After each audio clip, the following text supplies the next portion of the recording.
I am James Fletcher. I am the Minister for Public Service, Sustainable Development, Energy, Science and Technology in the beautiful island of St. Lucia.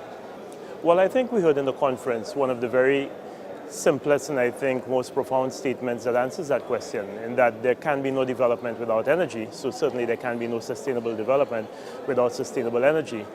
For us in the Caribbean, energy plays such a big part in our lives, particularly because we are importers of energy. We have to import fossil fuel for all of our energy production.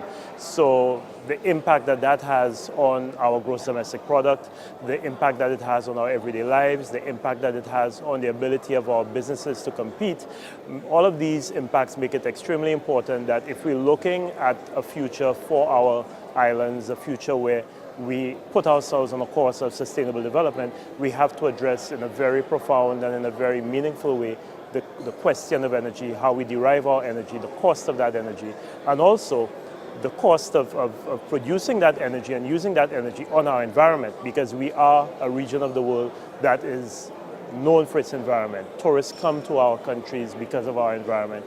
Our people enjoy the quality of life because of our environment. So anything that impacts on that environment certainly is something that we would want to pay particular attention to. And I think all the more reason that we have to move toward the goal of sustainable energy to protect our livelihoods, to protect our environment, and basically to protect this part of the world that really is so blessed and so special.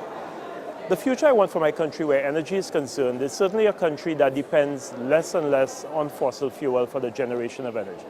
So a country where we're able to make use of our natural attributes, make use of the abundance of sun with which we are blessed, of the wind that caresses our shores on a daily basis, of the geothermal potential that countries like St. Lucia have, and use that mix really to produce, really to give us a diversified energy portfolio where at some point in the future we can look at, if not eliminating, but certainly minimizing on the dependence of fossil fuel for energy. So really the future I would like to see is one where we move gradually toward the production of electricity and both energy for both the electricity sector and also for the transportation sector, because what we found is that the transportation sector has become a bigger user of energy than for electricity generation. So for both sectors where we see greater use of renewables to produce energy so that we can reduce on our carbon footprint, make our islands more competitive,